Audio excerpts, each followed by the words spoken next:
Bien sûr, Flavian l'ignorait à cette seconde, mais son professeur s'était rendu dans un autre royaume. Un royaume qui, j'en suis sûr, vous aurait séduit et conforté dans l'idée que, malgré le monde compliqué dans lequel nous vivons, il existait un lieu où tout n'était que merveille et beauté.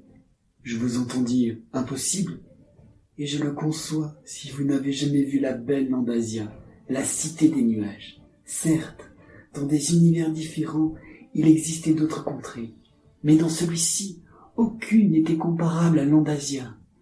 Comment ne pas tomber sous le charme de cette île flottante aux parois de cumulus qui délimitait l'horizon, et ses champs, soyeux comme du coton le jour et aussi resplendissants que des diamants la nuit. Oui, il était difficile d'imaginer Landasia si l'on n'avait pas contemplé ces vallées enchanteresses bordant les villages voisins, ces collines blanches traversées par des fleuves tombant comme des cascades à la lisière des nuages, et son château doré qui pointait vers le ciel avec ses tours majestueuses.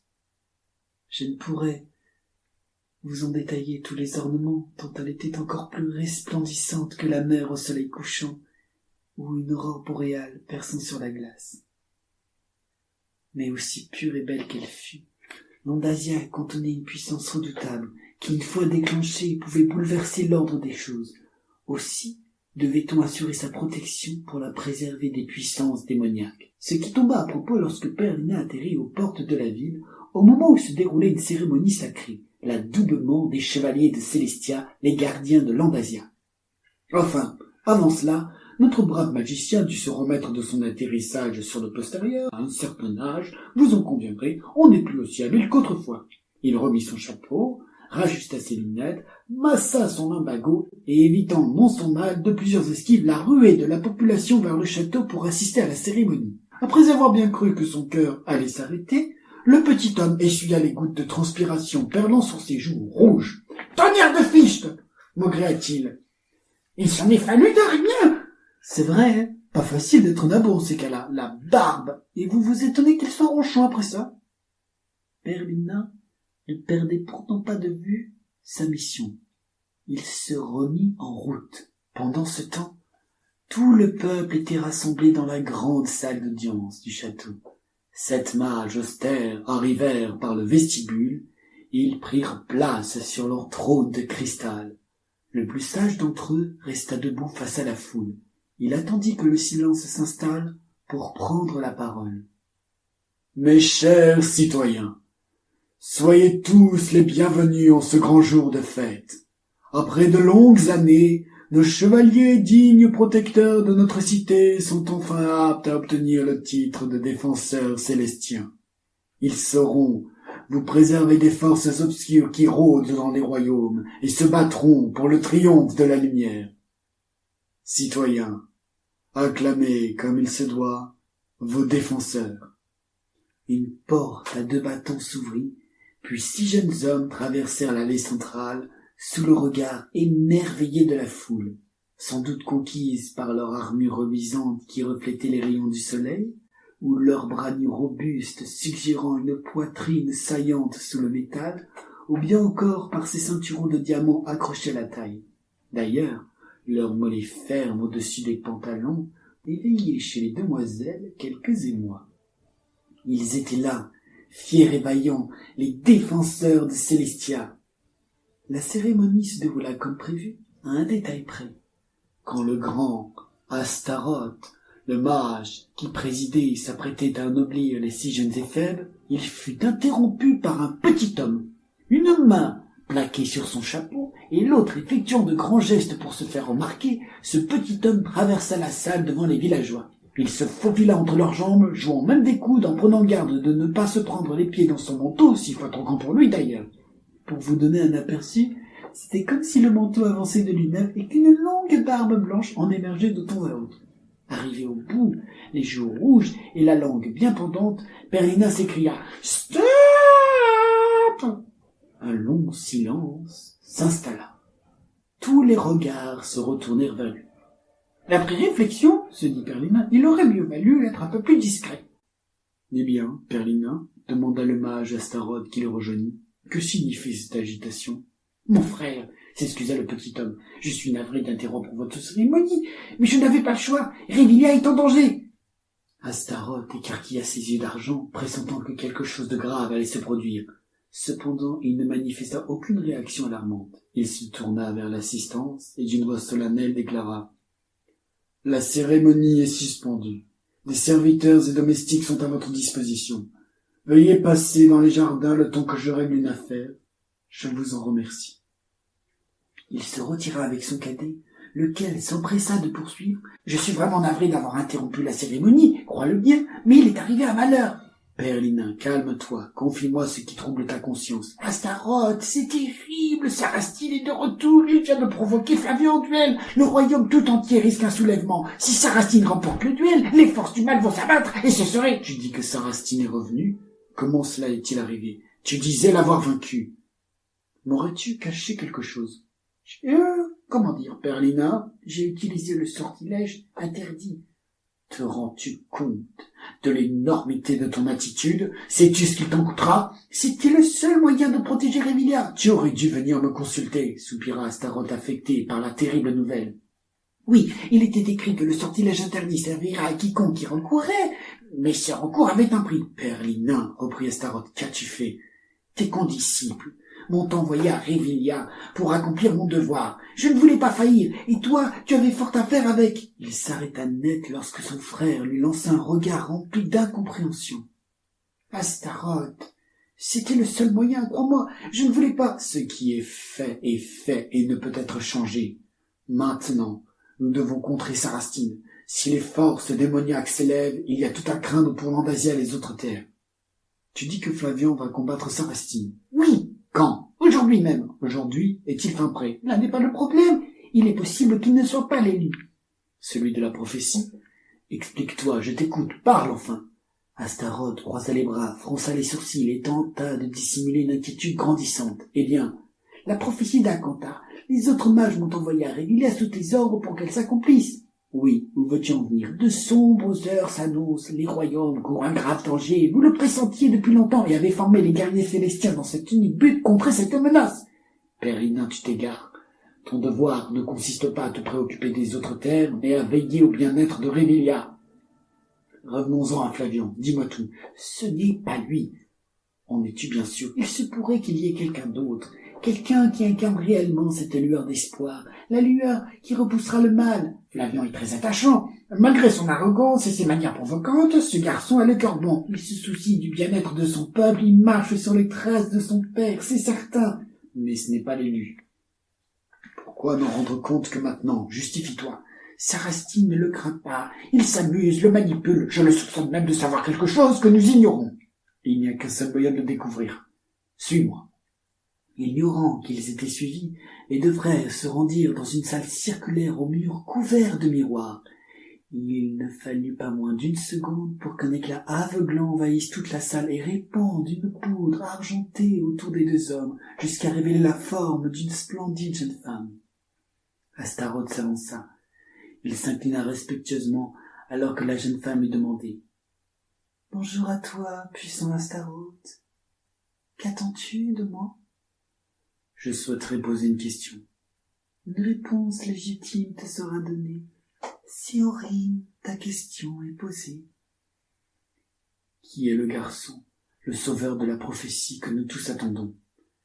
Sous ces airs de signes gracieux, la jeune femme s'éleva dans les airs et raconta cette histoire. Il y a de cela de nombreuses années, avant que cet univers ne soit créé, une lumière parmi tant d'autres apparut. Ultime cadeau des cieux, elle apporta paix et sérénité. Grâce à elle, tous les royaumes vécurent heureux. Mes autels présents ne pouvaient qu'attiser tôt ou tard convoitises et ruses. Aussi, un mage noir, attiré par cette puissance harmonieuse, voulut s'en rendre seul maître. Pour cela, il échafauda un plan terrible. Il descendit aux enfers et pactisa avec Lucifer, lequel lui conférait le pouvoir d'emprisonner la lumière de cette contrée, à la seule condition que le mage accepte de lui céder son âme en retour. Voulant le duper, le mage, grâce à un sortilège, se dédoubla. Ainsi il préserverait son âme. Hélas, Lucifer comprit la supercherie et le châtia. Qui était ce mage? S'inquiéta soudain Astaroth. Et que lui est-il arrivé? Un jour, tu auras la réponse. N'oublie pas que ce que tu cherches a un lien avec cette histoire. Bon, s'impatienta Perlina, tapotant nerveusement du pied. Tout ça c'est bien joli, mais ça ne nous avance pas. Pouvez-vous nous dire si oui ou non Flavian est le sauveur? Perlina, quoi? Tu veux qu'on reste là à papoter alors que Flavian court à sa perte? Je vais vous répondre, les rassura l'enchanteresse. Privé de ses souvenirs, le mage erra pendant des siècles dans des mondes infinis, jusqu'à ce qu'il rencontre la lumière. Le mage, s'agenouillant devant elle, il se repentit. La lumière lui accorda le pardon et lui rendit ses souvenirs, les bons comme les mauvais. Ces derniers reprirent possession de son âme et le poussèrent à commettre l'impensable, emprisonner la lumière dans un cercueil de verre. Depuis, chaque nuit, il observe son éclat s'affaiblir en attendant qu'il disparaisse définitivement. C'est impossible. Personne ne peut, s'indigna Astaroth. Perlina enchérit. De quoi? De quel droit a-t-il osé? Vite! Il n'y a pas une minute à perdre. Alors, retrouvez ce mage. Laissez-moi rien qu'une minute avec lui, je peux vous garantir qu'il va s'en repentir. On ne manipule pas impunément la lumière comme ça. Perlina, s'exclama Astaroth, le sommant de revenir à la réalité. Le sage se doutait que ce mage mystérieux devait être redoutable pour avoir commis un acte aussi odieux. Qui sait ce qu'il était en réalité? Perlina, le tempéra Astaroth, tu évoques une solution insensée. Enchanteresse, je vous en prie, poursuivez. La lumière réussit à se fragmenter. Elle lui échappa.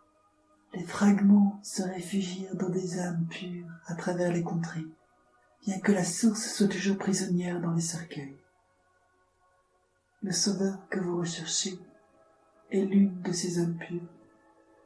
Il vit dans un univers inatteignable depuis Révilia et souffre de cet isolement. Un seul homme est digne de le ramener. Il est là et écoute mes paroles en ce moment. Quoi? Qui nous espionne? Je vais le... Perlina. C'est cet homme qui trouvera le sauveur. Et c'est aussi lui qui ramènera la lumière à Révilia. Lui seul accomplira ce qui doit être accompli. Mais prenez garde surtout de retrouver l'effet dragé et le bâton qui leur fit voler. Sans la formule pour le faire fonctionner, rien ne pourra se réaliser. La formule, celle qui ravira l'antique pouvoir du bâton, elle est perdue dans la forêt des entremondes. Méfiez-vous des esprits, ils rôdent partout. Trouvez les paroles, elles animeront le bâton et la porte s'ouvrira. Attendez une minute, s'écria Perlina. Vous dites que le bâton a disparu, mais qui a bien pu? Sarastine, comprit Astaroth. Il sait tout de la prophétie. C'est pour cela qu'il tient tant à affronter Flavian. Il ne le craint pas et veut s'assurer que par sa défaite, plus personne ne conteste sa domination. C'est bien lui. Sarastine détient le bâton. Sans le bâton ni la formule, Révilia sombrera. Enchanteresse, je fais appel à votre miséricorde et bonté céleste. Accordez-nous une dernière requête. Où trouver l'effet dragé? Là où toute personne qui souhaite disparaître est cachée et demeure à l'abri du danger.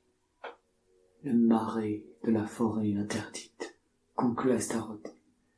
Sur ces dernières paroles, la divinité disparut, laissant les deux hommes dans une profonde perplexité. « Je sais que tu es là. Montre-toi, » dit Astaroth tourné vers l'entrée où un jeune homme parut. Quel beau spécimen que cet Adonis de 20 ans.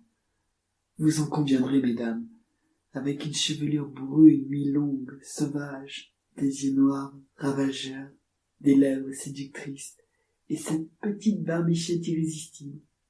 Difficile de ne pas sentir son cœur fondre comme de la chantilly sur une gaufre chaude quand il arpentait les couloirs, la tunique ouverte jusqu'aux pectoraux dans son pantalon de cuir marron.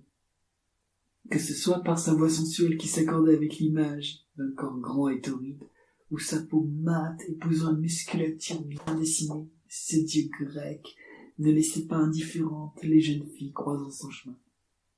Vous devez penser qu'il jouera le rôle du prince charmant ou du dompteur de dragon dans cette histoire. Cependant, au risque de vous surprendre, Sola va voir sa vie bouleversée et toutes ses croyances remises en question par le biais d'une rencontre. Une rencontre qui, plus tard, le poussera à faire un choix crucial, lequel changera à jamais son destin et celui des royaumes. S'il avait su sur quoi il s'exposait, il aurait rapidement taillé la route et disparu dans une terre lointaine d'où il ne serait jamais revenu. Sola, que fais-tu là? Astaroth s'avança vers le jeune homme. Pardonnez-moi, maître, mais vous êtes parti si précipitamment que... Sola se tourna vers Pélinin et lui dit. Révilia est donc menacée? Oui, une force démoniaque s'est réveillée. Comptez sur moi. Tu n'y penses pas, s'interposa Astaroth. Je m'y oppose formellement. Maître, rétorqua gentiment Sola, les mains derrière la tête. On sait déjà comment ça va se terminer, cette histoire. Vous m'interdisez de partir, je vous désobéis, et une fois que tout le monde est content, vous me félicitez d'avoir suivi mon instinct, et ça se termine en embrassade. Tout comme Flavian, Sola était une forte tête, d'autant que les deux garçons avaient noué une très belle amitié. Ceci explique cela. Quoi que vous disiez, j'entends partir pour Révilia, affirma le guerrier célestien. Sais-tu seulement à quel péril tu t'exposes? Astaroth croisa les bras devant son élève qui poursuivit avec une conviction dure comme fer. Flavian est mon ami, je ne l'abandonnerai pas. Vous disiez de moi que j'étais votre meilleur guerrier il y a 4 ans. Je suis prêt à renouveler ma valeur en tant que chevalier de Célestia. Perlina intervint. Astaroth, il vaudrait peut-être mieux. Le grand mage lui fit signe de se taire et d'une voix implacable il annonça. Très bien, Sola. Je dois reconnaître que tu es en mesure d'accomplir de nouveaux exploits. Va donc te préparer. Ton départ est imminent. Le jeune homme se retint de bondir au plafond et courut rassembler ses effets. Alors là, s'il vous plaît, râla Perlina en sourcillant. Je ne te comprends pas. Pourquoi l'avoir? Te souviens-tu, cher frère, de ce que nous a confié l'enchanteresse? Un seul homme pourra ramener la lumière. Cet homme écoute et comprend mes paroles en ce moment. Par tous les poils de la tante Irzma, il s'agit de cela, mais c'est une lourde responsabilité. Ce garçon n'est pas tout à fait, c'est de la folie. Nous filons droit à la catastrophe. Tu t'imagines une seconde lui confier une tâche de cette ampleur, autant creuser notre propre tombe tout de suite qu'on en finisse. Calme-toi, Perlina. Tu t'alarmes pour rien. Sola est l'élu. Il ramènera la lumière à Révilia. Il fallait simplement éveiller son intérêt.